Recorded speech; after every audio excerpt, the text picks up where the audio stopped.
Assalamualaikum adik-adik mahasiswa Fakultas Pertanian Universitas Wiraraja. Kita bertemu lagi di perkuliahan akuntansi manajemen mengenai dengan pembahasan mengenai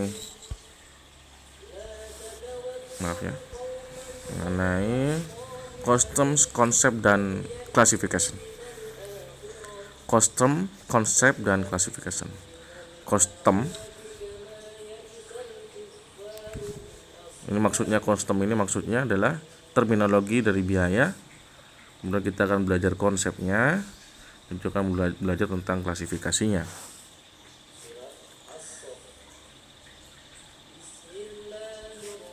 Kita masuk ke tentang biaya manufaktur atau biaya pabrikasi ya. Manufaktur itu kan kayak pabrikasi, pembuatan dari barang mentah menjadi barang jadi, begitu.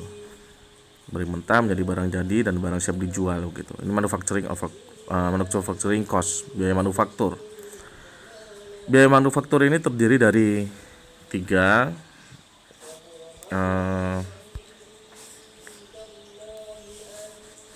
Direct material. Yang pertama direct material atau kita sebut sebagai bahan baku langsung. Yang kedua adalah direct labor atau tenaga kerja langsung. Yang ketiga adalah manufacturing overhead atau overhead pabrik. Ada tiga inilah yang menjadi pembentuk manufaktur melakukan produksinya. Di contoh slide ini adalah kita menggunakan contoh jamu ternak. Jamu ternak ini adalah isinya di dalamnya adalah cairan yang diaplikasikan kepada ternak sapi, ternak mamalia ya, kayak kambing dan sapi yang memamah biak. Untuk kemudian harapannya adalah bisa memperbaiki metabolisme dan pencernaannya. Ini sebagai contoh saja. Dari contoh ini kita akan bahas tiga pembentuk biaya manufaktur. Oke. Kita masuk ke biaya pembentuk biaya manufaktur yang pertama, yaitu direct material atau bahan baku langsung. Apa itu direct material atau bahan baku langsung? Direct material atau bahan baku langsung adalah bahan baku yang menjadi bagian tak terpisahkan suatu produk dan dapat dengan mudah Anda telusuri langsung pada produk dimaksud. Jadi ada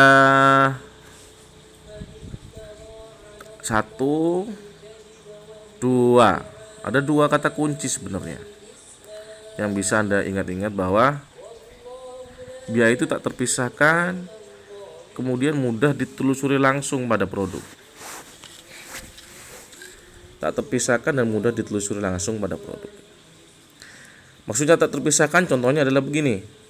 Di jamu ternak Prima Rasa yang ada di contoh website itu ada label, ada botolnya, dan ada cairannya di dalam.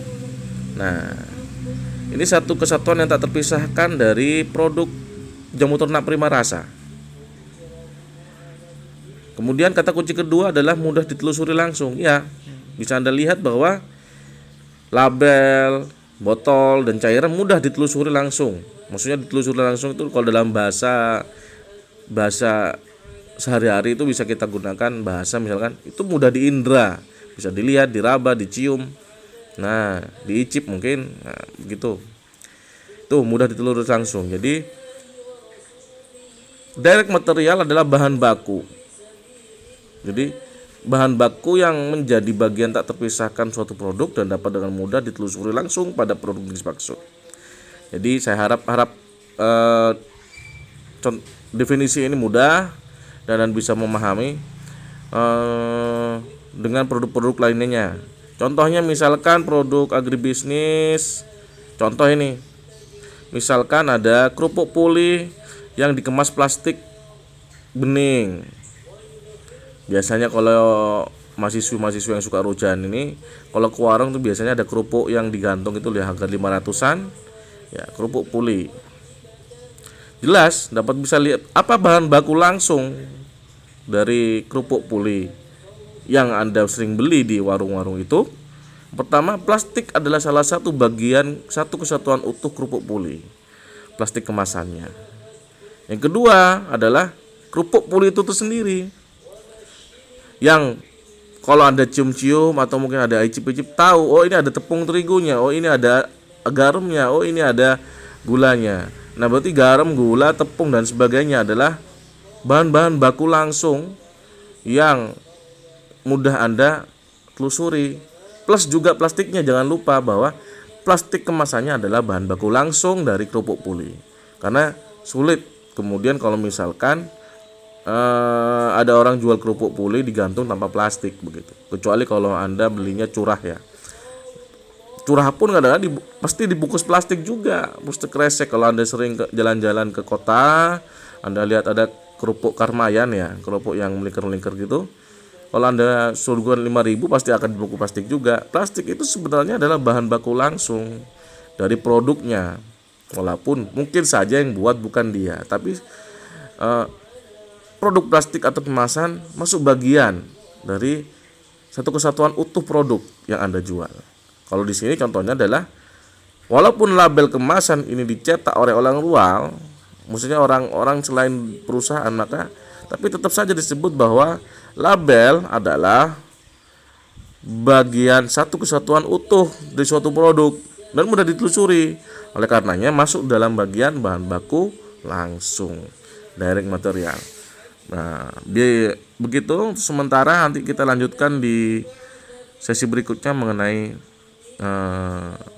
bahan baku tenaga kerja langsung atau direct labor. Berikutnya kita akan mempelajari tentang direct labor, tenaga kerja langsung dari suatu kegiatan manufaktur yang menimbulkan biaya ketika ada aktivitas manufaktur di dalamnya. Terima kasih. Wassalamualaikum warahmatullahi wabarakatuh.